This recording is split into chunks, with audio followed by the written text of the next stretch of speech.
நாராயணியம் 94வது தசகம் ஞானமும் பக்தியும். शुद्धां निष्कामधर्मैः प्रवरगुरुगिरा तत्स्वरूपं परं ते शुद्धं देहेन्द्रियादि व्यपगतमखिल व्याप्तमावेदयं ते नानात्वस्तौल्य कार्स्यादितु गुणजवपुः संगतो ध्यासितं ते वह्नेर्दारुप्रभेदेष्विव महदणुता दीप्तता शान्ततादि आचार्याख्यादरस्तारणी समनुमिलक्षिप्य रूपोत्तर आरण्या वेदोद्भासितेन स्फुटतर परिबोधाग्निना दह्यमाने कर्माली वासना तत्कृत तनुभुवन भ्रान्तिकान्तारपूरे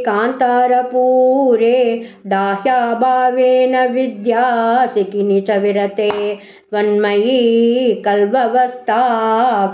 एवं त्वत्प्राप्तितोऽन्यो न हि खलु निखिल क्लेशहानेरुपायो नैकान्तात्यन्तिकास्ते कृषिवदगद षड्गुण्य षट्कर्मयोगाः दुर्वैकल्यैरकल्या अपि निगमपता तत्फलान्यप्यवाप्ता मत्ता स्वां विस्मरन्तः प्रसजति पतने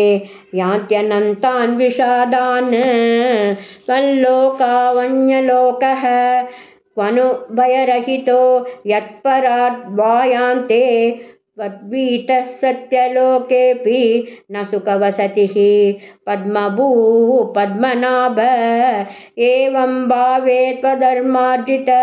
बहुतमसां काकता नारकाणां तन्मे त्वं छिन्दिबन्धं वरद कृपणबन्धो कृपापूरसिन्धो यातात्यात्मन्मयस्यैव हि मम न विभो वस्तुतो बन्धमोक्षौ मायाविद्यातनुभ्यां तव तु विरचितौ स्वप्नबोधोपमौ तौ बद्धे जीवद्विमुक्तिं गतवति च बिदा तावती तावदेको भुङ्क्ते देहद्रुमस्थो विषयफलरसान् नापरो निर्व्यतात्मा जीवन्मुक्तत्वमेवं विदमिति वचसा किं फलं दूरदूरे तन्नामा शुद्धबुद्धेर्न च लघुमनसः सोदनं भक्तितोऽन्यत् तन्मे विष्णो कृषिष्ट त्वयि कृतसकल प्रार्पणं भक्तिभारं येन स्यामंशु किञ्चिद् गुरुवचनमिलत् तत्प्रबोधस्वदात्मा सप्तब्रह्मण्यपीह प्रयतितमनसस्वां न जानन्ति केचित् कष्टं वन्द्यश्रमास्ते चिरतरमिह गां बिभ्रते निष्प्रसूतिं यस्यां विश्वाभिरामाः सकलमलहरा दिव्यलीलावताराः सच्चित्सान्द्रं च रूपं तव न निगदितं तां न वाचं ब्रियासं यो यावान् यादृशो वा त्वमिति किमपि नैवावगच्छामि भूमन् एवं चानन्यभाव त्वदनुभजनमेवाद्रिये चैद्यवैरिन्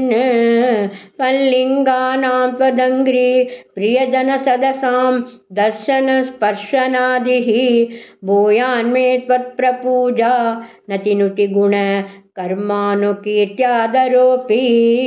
यद्दल्लभ्येत तत्तव समुपहृतं देवदासोऽस्मि तेऽहं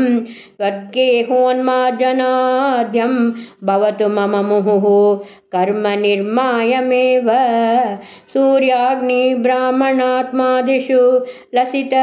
चतुर्बाहुमाराधये त्वां त्वत्प्रेमादत्वरूपो